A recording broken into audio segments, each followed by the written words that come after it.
Dans l'actualité du 13h15, le Premier ministre devant les députés du Conseil national de transition pour son premier grand oral, Yacouba Isaac Zida fait le bilan des 7 mois de la transition et évoque les perspectives. Dans ce journal, un aperçu. Et puis les ruines de l'Europénie continuent de livrer leurs secrets. Des chercheurs burkinabés, français et ivoiriens viennent de faire de nouvelles découvertes. À suivre dans ce journal. Mesdames, Messieurs, bonjour. Ravi de vous retrouver. Cela dit, le Premier ministre Yacouba Isaac Zida est en ce moment au Conseil national de transition pour son grand oral, un exercice qui a débuté aux environs de 11 heures. Yacouba Isaac Zida y présente le bilan de la transition, plus que 5 mois pour la fin de la transition. Mais quel est le chemin parcouru et que reste-t-il à faire? Yacouba Isaac Zida tente de répondre en ce moment à ces questions. Je vous propose ici un extrait de son discours. Les réformes dont les membres installés le 13 mars 2015 s'attellent à l'exécution de leur mission. Dans le cadre de l'assainissement de la gestion des affaires publiques, le gouvernement accorde une attention particulière au rapport des structures de contrôle de l'État, dont en particulier l'autorité supérieure de contrôle d'État, et prendra des mesures fermes pour la mise en œuvre des différentes recommandations qui en seront issues. Monsieur le Président, Messieurs les députés, l'attachement à la justice, aux droits humains et à l'état de droit figure aux premières loges des attentes et des aspirations fortes exprimées par notre peuple en octobre 2014. Par conséquent, le gouvernement de la transition, dès sa prise de fonction, s'est fixé pour objectif de définir les chantiers conduisant à un état de droit doté d'un appareil judiciaire réconcilié avec les principes d'intégrité, d'indépendance et de probité, déclinés en 3 objectifs prioritaires que sont l'organisation des États généraux de la justice et des droits humains du 24 au 28 mars 2015, la probité dans le traitement des grands dossiers qui font l'actualité, l'accélération de la réforme institutionnelle par la finalisation et la mise en application des textes. Voilà, nos reporters et commentateurs reviendront en détail dans nos prochaines éditions sur ce discours et sur le grand oral. Hier dans la soirée, le président du FASO a pris part à un panel sur l'immigration au forum Grand Montana. Michel Kafando a fait des propositions pour le soutien de l'éducation et l'encadrement des jeunes africains. Simon Gongo. Autour de la table, les panélistes sont appelés à déterminer les causes de l'immigration et d'en trouver les solutions. Federico Mayor, ancien directeur général de l'UNESCO, Colero Preka, président de Malte avec Michel Kafando, ont été appelés à donner chacun en ce qui le concerne l'expérience de son continent. Pour Michel Kafando, l'attrait de l'Occident a un lien avec la publicité négative que des jeunes qui y sont déjà renvoient dans leur pays. Vous avez la question de l'analphabétisme. Vous avez aussi la question de la faillite des systèmes éducatifs. Il y a aussi un problème d'absence ou d'insuffisance d'encadrement des jeunes. Il y a des pays où un effort est fait pour trouver de l'emploi aux jeunes, mais l'encadrement n'est pas là. Il demande des bourses aux pays du Nord pour fixer les jeunes rapatriés. Il préconise aussi la rationalisation de l'aide au développement. Il ne s'agit pas simplement d'envoyer un pays, bon, si vous voulez, par an, s'ils ont une aide financière, mais il faut aussi aider le pays à rationaliser l'emploi, disons, de cette aide-là. Et surtout à cibler des secteurs qui peuvent être rentables. Et là, moi, je pense qu'il faudra que de plus en plus, justement, ces aides-là soient orientées dans la mise en place de systèmes qui favorisent l'emploi pour les jeunes. Dans la salle, tous sont convenus qu'il faut fixer les jeunes africains afin d'éviter les noyades dans la Méditerranée. Le ministre de la Défense et des anciens combattants visite les gardes. Mercredi et jeudi, Yacouba Isaac Zida était à Tenkodogo et à Fadan Gourmand dans échanger avec les militaires du rang, les soldats et hauts gradés sur leurs préoccupations. On le sait, en proie à une criminalité inquiétante. Maxime Zango.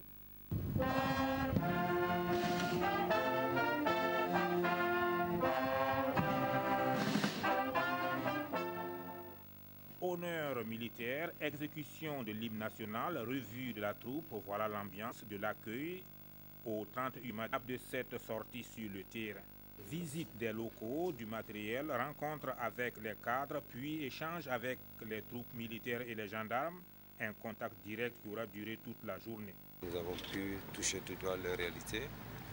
Nous avons pu voir dans quelles conditions ils accomplissent la mission qui est la leur.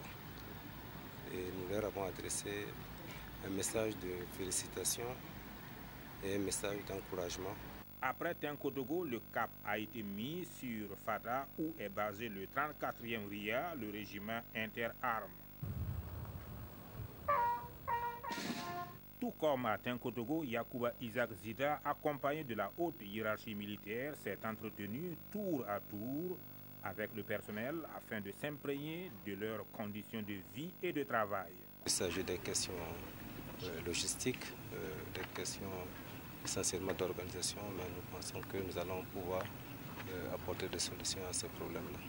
Région réputée pour la persistance de l'insécurité, l'option appropriée.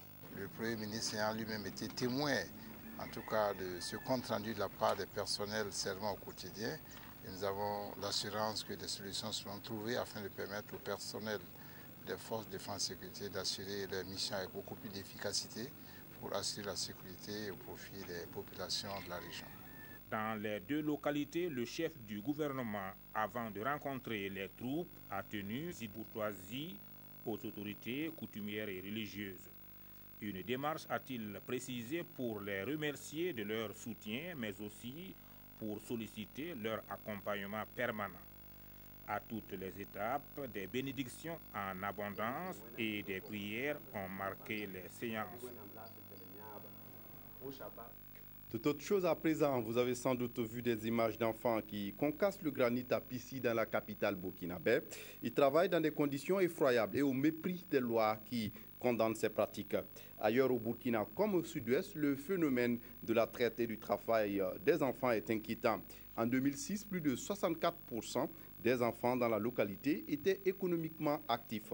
Une situation qui constitue un handicap majeur pour la réalisation des droits des enfants au Burkina. Draman Dadja. Des enfants économiquement actifs, on en trouve dans bien de domaines d'activité, dans les sites d'or, sur la place du marché de nos villes et campagnes. Le travail des enfants demeure en effet une préoccupation. Le sud-ouest, en termes de pourcentage, a un taux d'environ 64,1% d'enfants économiquement actifs. Et c'est le taux le plus élevé par rapport à l'ensemble des régions. Des enfants travailleurs ont fait fi de la réglementation en matière du travail, par méconnaissance peut-être, et l'initiative de faire quelque chose de ces 10 doigts des tout petits. C'est un enfant qui est venu seulement comme ça, qui veut travailler. Il n'est pas allé à l'école, il n'a jamais fait l'école. Comme ça, qui veut travailler. Il est venu seulement, mais dort chez nous. Outre les travaux ménagers, ces fillettes croupissent régulièrement sous le poids de leurs fagots de bois et autres charges, particulièrement les jours de marché. Parmi ces filles, il y a des élèves. Certaines ont abandonné l'école pour s'adonner à ces travaux dus à la pauvreté des parents. Mais vous voyez, les lourdes charges jouent sur leur croissance physique. Je suis en classe de CP1. Je vais vendre ce charbon au marché à 700 francs. Ce qui permettra de subvenir à certains besoins de la famille. Faire travailler l'enfant entre également dans le cadre de son initiation, au dire de certains géniteurs, un fait de société au sud-ouest que le département en charge du travail tente d'y faire face à travers des activités de sensibilisation. Mais des difficultés, il en existe. Comment est-ce qu'on va sensibiliser des gens qui n'acceptent pas venir à vos rencontres de sensibilisation? C'est toute la question. Or, si nous restons dans cette gamme de sensibilisation, ce n'est pas qu'on ne va pas atteindre des résultats, mais ce ne sont pas celles que nous escomptons. Il faudrait donc l'implication de tous pour réduire l'indice de travail des enfants. La porosité des frontières ne permet pas souvent une efficacité dans la lutte contre ce phénomène. Vigilance est donc conseillée. Tout comme la vigilance, il faut une détermination pour venir à bout des tensions qui surviennent aux frontières des États africains. Le 7 juin dernier était célébré comme journée africaine des frontières, une journée au Burkina marquée par des activités de sensibilisation et d'information. Nathalie Savadogo. Ce sont deux modules, l'un sur la police aux frontières et l'autre sur la cartographie, topographie et l'information géographique qui ont été remis au directeur général des écoles de police. L'objectif est de permettre à ces écoles de police d'intégrer les questions de gestion des frontières dans les curricula de formation afin de rendre les policiers plus opérationnels sur le terrain. Pour que la police reflète effectivement l'image du pays, il faut qu'elle soit bien formée, à accueillir, à rencontrer les ressortissants d'autres pays. La remise de ces modules intervient dans le cadre de la Journée africaine des frontières, célébrée ici en différé. La réalisation des documents a été rendue possible grâce à l'appui financier de la coopération allemande. L'Allemagne, avec une expérience particulière dans ce cas, au cœur de l'Europe, avec 9 voisins, se félicite de collaborer avec le Burkina envers aussi nos partenaires de l'Union africaine et de soutenir les programmes ici. Nous pensons que ces deux modules qui ont été financés par l'Allemagne permettront dès la rentrée prochaine à faire de nos policiers des fervents artisans de la police aux frontières. Le premier responsable des écoles de police rassure que des dispositions seront prises pour l'administration effective de ces modules dès la rentrée prochaine.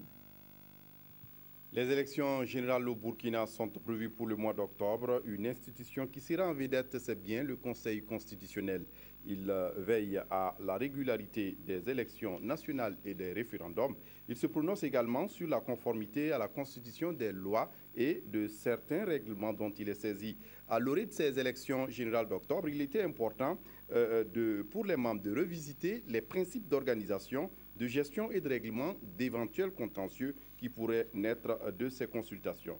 Ce 11 juin, à Bobo-Dioulasso, ses membres étaient réunis pour recevoir une formation. Rukia Sanou.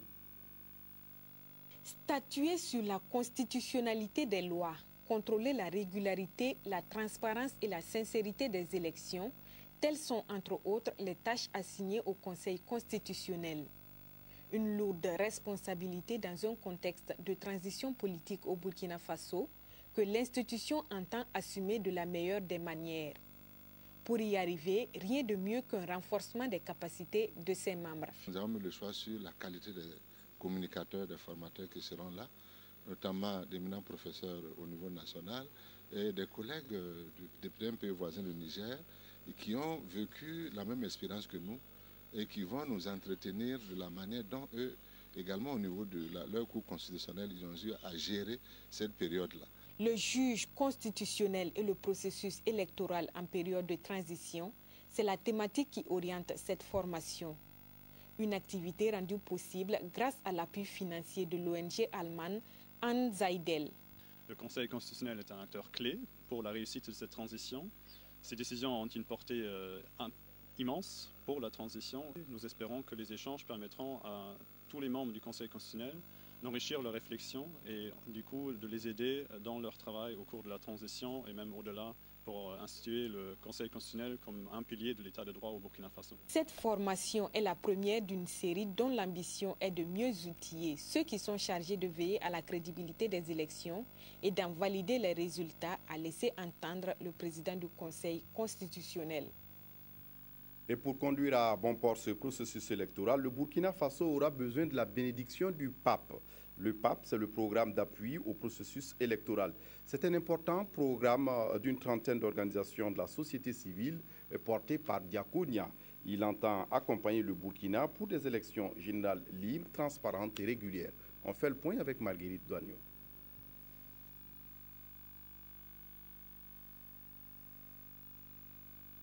La RTB, la SCE, le CNT, le ministère de l'Administration territoriale, de la décentralisation et de la sécurité, entre autres pour les structures étatiques, le WANEP, le GERDES, le RAJ, pour ne citer que celle-là pour les OSC, reçoivent des partenaires techniques et financiers des chèques dans le cadre du lancement du programme d'appui au processus électoral au Burkina Faso. L'État ne peut pas tout faire. L'État s'inscrit dans une dynamique d'ouverture pour faire en sorte que toutes les initiatives et toutes les opportunités soient mises en synergie pour faire en sorte que ces élections-là soient réussies. 5 partenaires techniques et financiers appuient l'ONG Diaconia dans la mise en œuvre du PAP. Des partenaires conscients que les élections à venir constituent un enjeu majeur pour le Burkina Faso, en ce sens qu'elles permettront de renouer avec un processus démocratique pleinement assumé.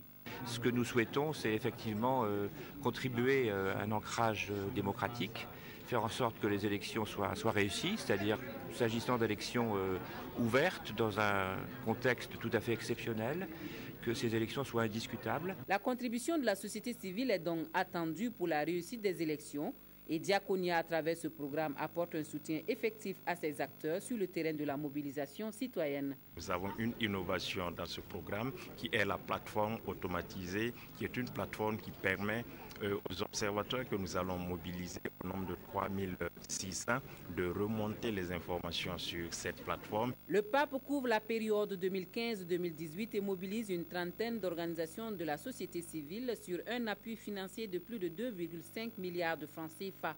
Le programme prévoit dans son volet après élection une assistance aux nouvelles autorités élues à travers des formations sur la gouvernance. Ces élections générales pourraient se dérouler avec la participation des nouveaux partis, la coalition pour la République, parti progressiste. Ce nouveau venu de la scène politique se réclame de la social-démocratie et entend travailler pour le renouveau du Burkina. Face à la presse ce 11 juin, les responsables du parti ont présenté leurs objectifs. Estelle Judith Assorba. La coalition pour la République parti progressiste, en abrégé CORP, est le nouveau-né des partis politiques au Burkina Faso. C'est un parti politique d'inspiration social-démocrate et selon ses responsables, elle a été créée dans le souci d'apporter plus d'idées constructives, d'équilibre, de paix et de justice sociale entre les acteurs de la vie civile et politique. Notre contribution à l'essor politique du pays va résider dans la restitution de la vérité du langage politique. La coalition pour la République parti progressiste fait son entrée sur la scène politique à 4 mois de la tenue du scrutin du 11 octobre prochain. Elle envisage participer aux prochaines élections. Le progrès social pour tous est la dénomination de son projet de société. Un projet de société basé sur 4 axes, la bonne gouvernance et l'état de droit, la justice et la société civile. C'est également un parti de masse qui, en réalité, prend en compte le volet gestion collective. C'est-à-dire que les populations à la base vont participer à la construction nationale à travers certains élus. Les membres de cette coalition ont marqué leur adhésion à la nouvelle loi sur le code électoral. Ils félicitent et réitèrent leur gratitude aux autorités de la transition pour leurs actions qui visent à rassurer la communauté internationale de la légitimité de cette nouvelle loi. La SONABI, la nationale d'hydrocarbures, lance un débat sur la croissance du marché des produits pétroliers dans la sous-région. Au cours d'une conférence publique ce 11 juin, on a pu comprendre que la sous-région ouest-africaine doit se préparer à importer d'ici à 2025. La sous-région doit importer 54 millions de tonnes de pétrole pour satisfaire son marché malgré les 13 raffineries qu'elle possède. Le résumé avec Draman Guéné. En 2025, l'écart entre la demande en produits pétroliers et l'offre va se creuser davantage en Afrique de l'Ouest. Les raffineries de la sous-région sont vétustes et ne pourront pas satisfaire la demande qui va grandissant. C'est la conviction de ce conférencier qui a réfléchi sur la croissance du marché pétrolier dans la sous-région. Par rapport à ce que l'Afrique, avec son parc de raffinage, peut produire et mettre à la disposition du marché africain, il y aura un déficit. Donc 30 millions de tonnes actuellement, c'est pour ça qu'il y a des importations. Et en 2025, on aura à peu près 53 millions de tonnes pour la zone Afrique de l'Ouest, Afrique du Centre. De la logistique donc, il en faut pour importer du pétrole des zones excédentaires. Une perspective déjà envisagée par la SONABI. Nous sommes informés de comment évolue le marché sur le plan sous-régional, sur le plan international. Et donc, en fonction de ces évolutions, nous essayons nous-mêmes d'anticiper. Vous avez bien compris que nous avons une vision prospective et que nous savons vers où nous partons. Nous avons affirmé hier qu'il fallait absolument que nous passions au pipe. Nous avons affirmé hier déjà que dans l'horizon 2035, nous serons à près de 4 millions de litres et qu'il faut donc pouvoir décentraliser nos dépôts de stockage. Donc l'exposé de ce jour vient nous conforter qu'on n'a pas d'avenir si on n'investit pas. Cette conférence est organisée dans le cadre des activités marquant la célébration du 30e anniversaire de la SONABI. Je vous le disais en titre, de nouvelles découvertes sur les ruines de l'Europénie. Les fouilles qui se poursuivent ont permis de mettre à nu de nouveaux objets utilitaires, mais aussi de nouveaux murs. Il a fallu 1 mois pour aboutir à ces découvertes. Ce sont des chercheurs burkinabés, français et ivoiriens qui ont mené les recherches. Ici à Kanana, sur place à Gawa pour le compte-rendu. 1 mois durant, ces chercheurs venus du Burkina Faso, de la Côte d'Ivoire et de la France ont mené des travaux de recherche qui leur ont permis de faire de nouvelles découvertes sur les ruines de l'Europénie. Sur, on va dire là, les 30 mètres carrés d'ouvert, on a une dizaine de murs nouveaux qui étaient jusque-là encore inconnus, à différents niveaux d'altitude, ce qui sous-entend des phases différentes aussi d'occupation. Certains murs passent les uns au-dessus des autres, donc ce qui montre bien une occupation assez longue du site dans un premier temps. Et dans un deuxième temps, elle montre qu'il y a eu des phases d'occupation avec entrecoupées de phases d'abandon. 6 ans après son inscription sur la liste du patrimoine mondial de l'UNESCO, les ruines de l'Europénie ne cessent donc de dévoiler ses mystères. De nombreuses questions sans réponse entourent toujours ces enceintes fortifiées du pays Lobi, notamment sur ses origines. Nous avons 3 principales questions. Qui a construit les ruines de l'Europénie? Pourquoi on a construit les ruines de l'Europénie? Et à quelle date ces ruines-là ont été construites? Voici les 3 principales questions qui nous conduisent à faire des recherches dans tous les sens pour avoir des éléments. Et une fois qu'on a ces éléments, nous pouvons construire un discours et les guides pourront se servir de ces éléments pour mieux expliquer aux visiteurs ce que sont les ruines ou ce que étaient les ruines de l'Europénie. De la céramique, des objets métalliques carbone sont des objets découverts par les chercheurs. Ces fouilles archéologiques menées sur le site de l'Europénie s'inscrivent dans un projet dénommé les forts du pays Lobi et l'activité aurifère au sud-ouest du Burkina Faso. Pour terminer, les quotidiens de ce 12 juin reviennent en grande partie sur les propos de certains politiciens tenus courant semaine dernière et jugés inappropriés sur les éditorialistes. On parle également de la liste des partis qui s'allonge avec un nouveau-né, la Corpo. Evelyne Dabiré pour la revue de presse. À la suite d'un communiqué de presse du parti Le Faso Autrement, vos quotidiens reviennent sur les propos tenus par Ablasse Ouedraogo, président de ce parti, publiés dans le journal Jeune Afrique. Des propos jugés par notre temps comme ethnicistes, xénophobes, d'un autre âge et qui tombent sous le coup des articles 1 et 13 de la Constitution et de l'article 4 de la Charte des partis politiques. Ce dernier article informe que les partis politiques doivent, dans leurs programmes et dans leurs activités, proscrire l'intolérance, le régionalisme, l'ethnocentrisme, le fanatisme, le racisme, la xénophobie, l'incitation et le recours à la violence sous toutes ses formes. À ce fait, Ouedraogo, contenu dans le communiqué de presse publié par son parti, qui voudrait, avec humilité et responsabilité, présenter ses excuses à tous les Burkinabés qui ont été choqués par ses propos. Et après la bourde d'Ablasse Ouedraogo, écrit l'Express du Faso, c'est Yamba Malik Savadogo, président de la Fédération du Centre du Mouvement du Peuple pour le Progrès, MPP, de s'illustrer lui aussi négativement par une déclaration aussi dangereuse jamais égalée. Votre journal Le Quotidien informe que c'est lors de la convention provinciale des commerçants des Yards et marchés du Kadiogo que Yamba Malik Savadogo a dit « L'élection présidentielle est comparable à un combat de boxe, un combat pour lequel Yamba Malik Savadogo demande à ses militants ceci, préparez vos fusils, vos munitions, vos couteaux pour accompagner Roch-Marc Christian Kaboré à Kosiam, rapporte l'Express du Faso. Et notre temps relève le caractère dangereux de ses propos en les comparant à ceux de Laurent Koudou-Gbagbo en 2010. Il interpelle à ce propos le ministre Auguste Denis Barry. Il faut vite mettre fin à cette pratique. Page nationale toujours. Investiture de présidentiable 2015 annonce aujourd'hui au Faso. ZEF le 28 juin, ROC le 5 juillet. Dans votre journal, Précision des tournées de ces deux présidents de parti avant leur investiture les jours à venir. Toujours en page politique, naissance d'un nouveau parti. Le pays annonce que le dernier né des partis politiques 100 ans s'appelle la CORP, entendez par là la Coalition pour la République, parti progressiste. Et le président Abdoul Salam Kaboré, ici en photo, précise l'objectif du parti dans Sidoya. C'est la conquête et l'exercice du pouvoir d'État. Tout à fait, c'est la fin de ce journal. Merci de l'avoir suivi. Très bonne suite de programmes sur la RTB. Au revoir.